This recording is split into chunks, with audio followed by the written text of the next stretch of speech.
नमस्कार, मैं आपका दीपक शर्मा। सत्ता की कुर्सी पर बैठकर कितना अच्छा लगता है, लेकिन वही सत्ता की कुर्सी दूर हो जाए तो उसी कुर्सी की आलोचना करना भी कितना आसान हो जाता है।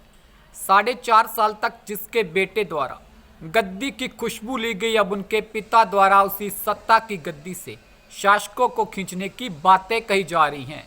जिस तरीके से नेपाल में वहां के नौजवानों ने लामबंद होकर के न केवल उनको सड़कों पर पीटने का काम किया, बल्कि रातों रात देश छोड़ने के लिए मजबूर किया, इसी तरीके से इन शासकों को गद्दी से खींच करके उतार करके सड़कों पर दौड़ा करके पीटने का काम करना पड़ेगा। इनको देश छोड़ने पे मजबूर करने का काम करना पड़ेगा, तभी जाकर के हमारा इस कुशासन से पीछा छूटेगा। दरअसल महेंद्रगढ़ जिले में जेजेपी की ओर से आयोजित युवा योद्धा सम्मेलन को अजय सिंह चौटाला संबोधित कर रहे थे। इस दौरान भारतीय जनता पार्टी, हरियाणा सरकार और केंद्र सरकार पर हमला बोला गया। इस दौरान आरोप लगाया गया कि बीजेपी की केंद्र और हरियाणा की सरकारें देश और प्रदेश की जनता को दोनों हाथों से लूटने में लगी हैं। हरियाणा में सरकार नाम की कोई चीज नहीं है। प्रदेश के मुख्यमंत्री मस्त हैं, उन्हें प्रदेश की बिगड़ती व्यवस्था दिखाई नहीं दे रही। विदेशी नंबरों से फोन कर कारोबारी से फिरौती मांगी जा रही है। किसानों को ना बीज मिल रहा है, ना खाद मिल रही है। यह बातें कही गई अजय सिंह चौटाला द्वारा। जिस बीजेपी को आज यह हरियाणा में कोस रही हैं, उसी बीजेपी को 2019 में हरियाणा की गद्दी पर बिठाने का काम जेजेपी ने किया। 2019 चुनावों से पहले इनकी जेजेपी द्वारा ही लोगों को बड़े बड़े सपने दिखाए गए, जन नायक की बातें कही गई। लेकिन अब बीजेपी द्वारा किसानों के लिए जब 3 कृषि कानून लाए गए तो जेजेपी भी बीजेपी के साथ सत्ता में थी, तब कृषि कानूनों की कोई बात नहीं की गई।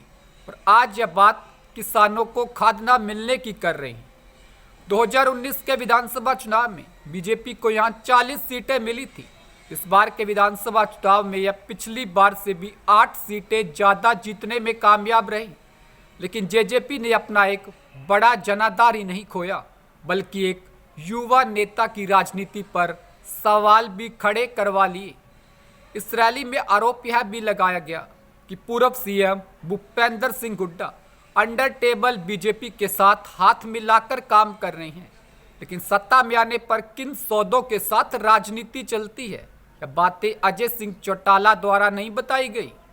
हरियाणा जाकर नरेंद्र मोदी के 5 पैसे भी ना देने की बातें कर रहे हैं, लेकिन कभी इनके ही सुपुत्र नरेंद्र मोदी के साथ वार्ताओं के दौर में थे। इस बीजेपी को आज कोसा जा रहा है, कभी उनके ही मुख्यमंत्री के कदम के साथ कदम मिलाए जा रहे थे। 4.5 साल बाद जब सत्ता से दूर हुए तो इनकी पार्टी के विधायकों ने ही भ्रष्टाचार के आरोप अपने उप मुख्यमंत्री पर लगा दिए। यह बात उसी नेता द्वारा कही गई जिनके साथ दुष्यंत चौटाला कदम से कदम मिलाकर चल रहे थे। इसके बाद जन नायक जनता पार्टी भी शायद असमंजस में रही होगी कि क्या बीजेपी एक तीर से 2 निशाने लगा गई। राजनीति भी कमाल की चीज है। सत्ता की गद्दी की खुशबू बड़ी अच्छी लगती है जब हम खुद उस गद्दी पर बैठे होते हैं, लेकिन उसी गद्दी की खुशबू बदबू बन जाती है जब वह गद्दी हमसे दूर चली जाती है। इस बात को शायद समझ चुके होंगे डॉक्टर अजय सिंह चौटाला का परिवार और इस पार्टी भी। इस विषय के बारे में आपकी क्या राय है? आप भी अपनी राय कमेंट बॉक्स में ज़रूर शेयर कर सकते हैं। नमस्कार, उम्मीद करते हैं छोटी सी वीडियो आपको अच्छी लगी होगी। वीडियो को लाइक कीजिए, शेयर कीजिए, चैनल को सब्सक्राइब कीजिए। धन्यवाद।